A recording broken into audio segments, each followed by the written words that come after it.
from these particular products is something that you can consider for backing up your program. Personally, I just use clonezilla. Okay. Now the next question is, let's just say that you got the best software there is to clone your hard drive. How long would it take? That's the question. Okay. In other words, here's my original hard drive. Here's my backup hard drive connected by USB, which is the most common way to connect to an external hard drive. How long would it take to back up my 160 gig hard drive? That's the question. What do you guys think? Yep. Depends on the speed of the connection. Depends on the speed of the connection. Very good. That's a very good starting point.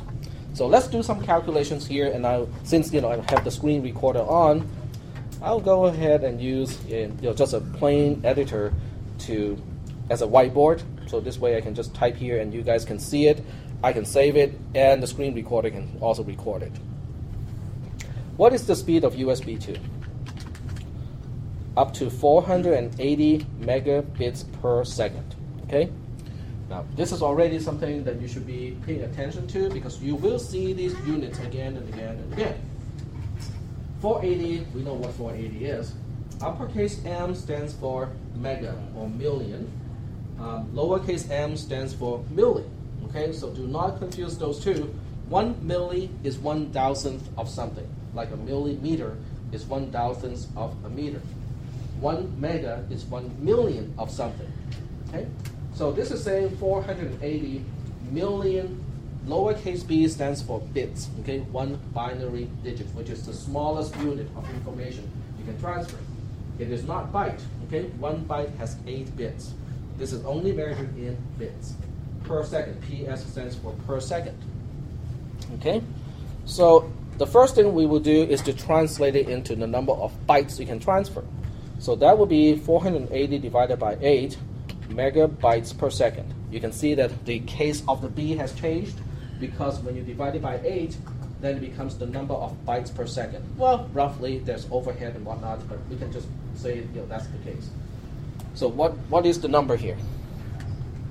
So in theory, you can have 60 megabytes per second transfer from over the USB link. USB 2 link can support up to 60 megabytes per second. Is that okay so far? Do you think it will actually go at that speed? Not even close. Okay.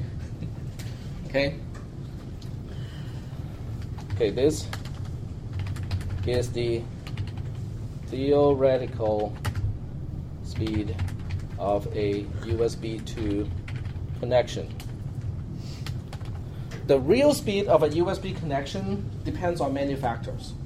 It's not just the chipset or whether you're going through a few hubs. If you go through more hubs, it will be slower and slower and slower because the other devices on the same hub is going to use up some of the bandwidth, and also there's also a lag from one hub to the next. So you don't want to use a lot of hubs. You want to connect a USB external hard drive directly to the PC that you're backing up. Okay, do not go through a hub if you can avoid it. Okay, but there are also other factors. Okay, do you guys still remember the hard drive diagram that I showed you guys? It's also in the textbook. There's also the rotational delay and also the seek time and all that stuff. So by the time you get down to the actual transfer speed, it's not glamorous at all. Okay, I can show you some real numbers. It takes about 3 hours to back up a 160 gigabyte hard drive on a laptop computer. Okay, that's the actual real live bandwidth or the real live number. So knowing that, can we go back and actually calculate the actual transfer speed? Sure, we can, right? How many minutes do we have in 3 hours? We have about 180 minutes in 3 hours. Okay, so 180 minutes to transfer 160 gigabytes. So that roughly translates to about 1 gigabyte per minute. Okay, so that's the same as saying 1,000 megabytes per minute. And if you divide 1,000 by 60, what do you get? around 16, I think. So it's around 16 megabytes per second. Okay, or if I want to use the same notation, BPS. Okay, in other words, the theoretical limit is around 60 megabytes per second. The actual speed is down to about 16 megabytes per second. So there is a big difference here. Now, but that's on the laptop computer. Laptop computers are slower from many perspectives, particularly because the hard drive spins slower.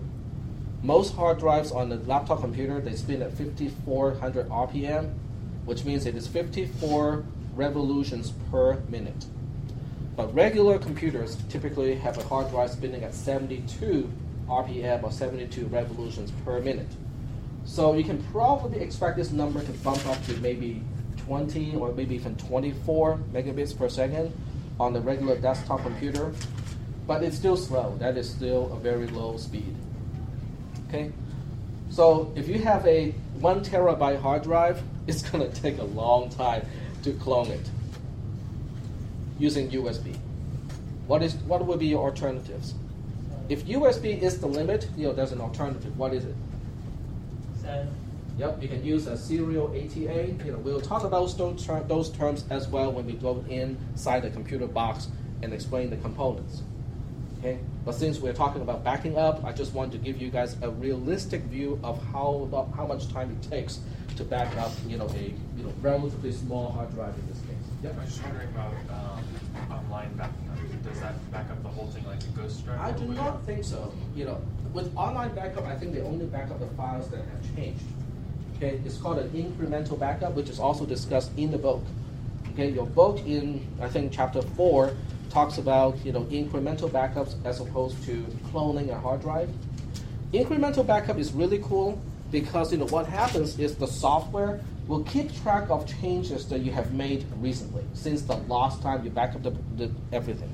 And it will just say, oh, this file is new, that folder has been deleted, this file has changed, and so on. And it will just make only backups to those from those changes compared to the last time you have a complete backup. That means if you have only modified one single file on your 1 terabyte drive, it will take like that much time to back it up because everything else is already backed up. It's just looking at the difference between the last time you back it up and the current state. Okay. Yep. How much faster is USB 3? USB 3 is super fast. It's screaming fast. I think the number is in the order of 6 gigabits per second. It is faster than SATA. But then it depends on how fast your drive can feed it. Because remember, you can have a pipe that is really strong, really fast, you can move a lot of information. But if the source or the sink is slow, your communication speed would still be slow. So if you have a USB 3 connection, you need to rely on a faster hard drive on both ends to speed up the process. You can get 10,000 RPM hard drives, so they spin, really fast, and they can significantly increase the speed to transfer in the right conditions. Okay. Are there any other questions? Yep, go ahead. Where does, since we're talking about like backup and saving your computer and stuff, where does like safe mode come into all this? Safe mode? Safe mode? Safe mode. Like Okay, in Windows F8.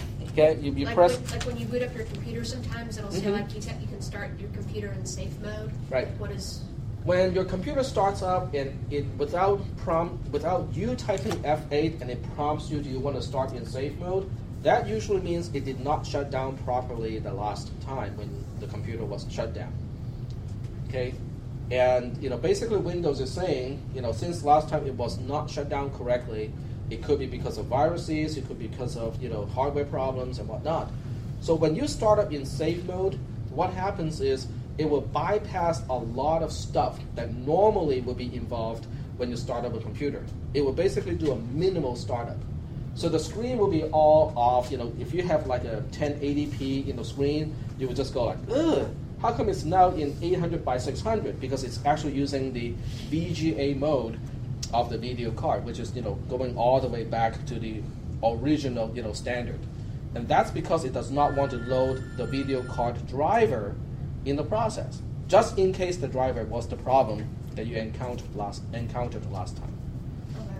So the safe mode, can be interpreted as minimal startup configuration. So you're trying to eliminate as many factors as possible as the potential cause of the system crashing last time. So in safe mode, you can also perform the other operations. You can log in as administrator. If there's a new driver for your video card, you can then install the new video card driver. If you have a virus checker, you can install and run the virus checker. But sometimes even safe mode is not going to be helpful depending on how corrupted the system is.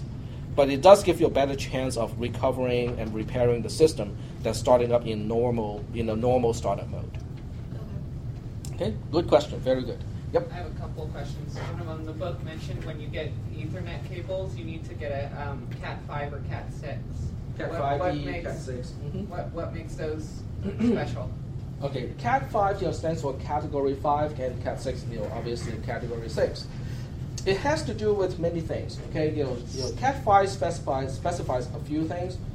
For instance, the gauge of the wire inside the cable has to be of a certain gauge.